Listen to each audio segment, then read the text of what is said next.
Hello, welcome. This is Unitivity on YouTube. Thank you for uniting here. Unitivity is a new consciousness where everything in the whole universe is one with you, period. There's a volume, a radius around all of us, a volume. It's what I call the unific volume. Now, some people call it God, some people call it omnidirectional halo of holy everything, so now all the religions have the same volume, they just have different names for it. I went around the world to the different religions. I went to Buddhist temple and the Vatican. Almost got laid in the Vatican. I'm just kidding. And I went to Greece and went to Russia, and, studying everybody's religious history.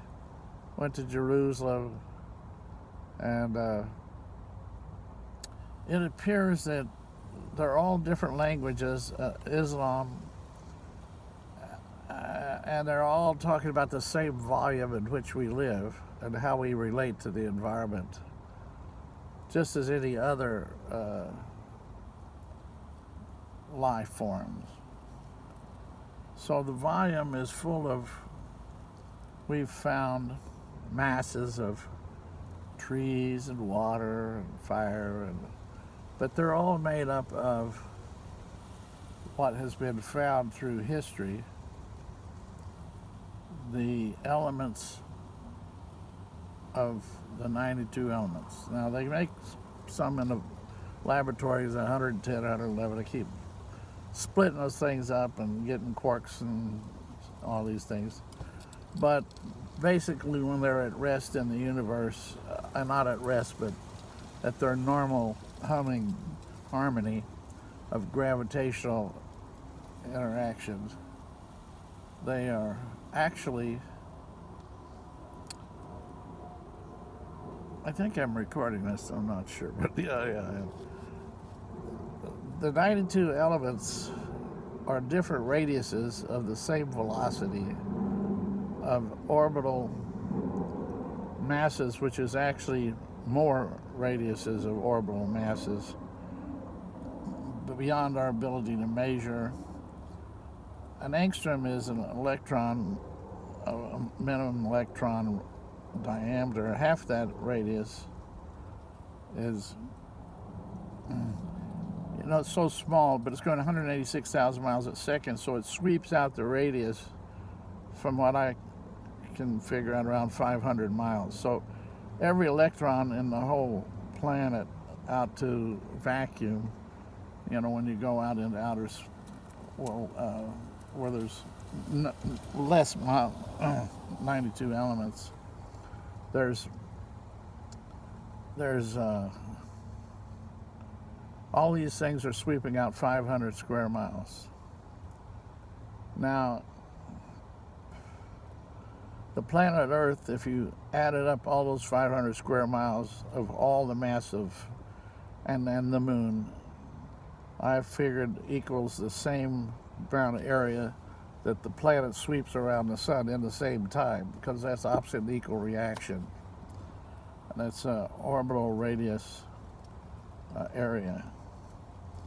Now I call it orbitronical area when it's small, and really the orbitronical radius is macro orbitronical, but it's when the Earth goes around the sun, it takes 9 minutes to get here for that radius for the light to get here. And then when it hits here, then it goes into radiuses of those 92 elements, which are radiuses in which it's all going the same speed, 186,000 miles per second. And this is the harmonic balance of the whole volume of unitivity. But all these things, they're actually light fields. So we're really a bunch of knots in light fields together, flowing. You have 187 tons of food go through you by the time you're 70 or so. And we're on this planet together, and we're learning how to live together. And it's we can decide anything we want to. We could all very easily all decide with our different religions and still keep our religions and act like we're the best. But if we participated in sharing resources and could trust each other, we could easily have a planet that's a total success and everything be free on it, given to everybody to be on research and development to make a better planet for everybody. And this is, I call it Unitivity method. It comes from comprehensive anticipatorial design science, which I studied with R. Buckminster Fuller, and I came up with the concept of unitivity. It's just another word to oversimplify super proofing, future proofing the planet or your own life. So I'm broke now with my new job. I had a company that goes from LAX to Disneyland, and I took people, families, and we were very successful. I let most of the drivers make all the money though, but since Disney closed and I'm now destitute almost, I'm living in the car practically, and so I'm starting this broke RV living to prove that actually anything around you don't own anyway, but we can all participate in a way to where everybody could share and have so much to where we'd all be basically living on airlines or something and going wherever we want to go free, and studying everything on the internet together and communicating and all interchanging the languages so we can understand each other, and take all the money that's spent on weapons and put it in living rate instead of killing rate. We'd have so much more money to give everybody and have a resource economy, which Jacques Fresco took from Buckminster Fuller and renamed it the Venus Project. So, see, the Buddha's 500 years before Christ, and he was a Hindi, and the Hindis are back to the Nags, and the first people that were considered smarter than other people were people that went to the sea and then came back. The ability to go against the wind, the snake against the wind and come back, and that's the snake god of Naga, and that was the normal highest form of knowledge, because most people rafted off and never came back, and they died and they never saw them again. But when they came back, somebody snaked back against the wind. So the first known writings are on pots with imprints, and they put a little S on the roof if it was a cathedral or a temple, and that was the snake. And the reason the snake is where the medical sign, two snakes, on like a sword. That's the earliest known. Everyone is, and the snake in the tree of knowledge is really the same snake. Where the tree of knowledge, the tree is the sail, and you're in the ribs made from a man's rib, which is the woman, which is actually the womb you live in the boat.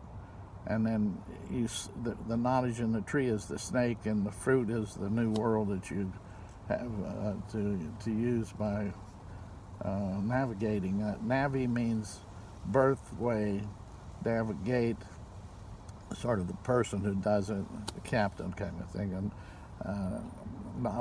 Navidad. And then you can study all these different words, and some of them, the word hand is more equal in all the languages of the world than most any other word, from what I've been told, but I haven't studied that very deeply. But unitivity is the concept that everyone has their own religion, and it's okay to have your own religion, and as long as you don't hurt anybody else, if they're not trying to hurt you.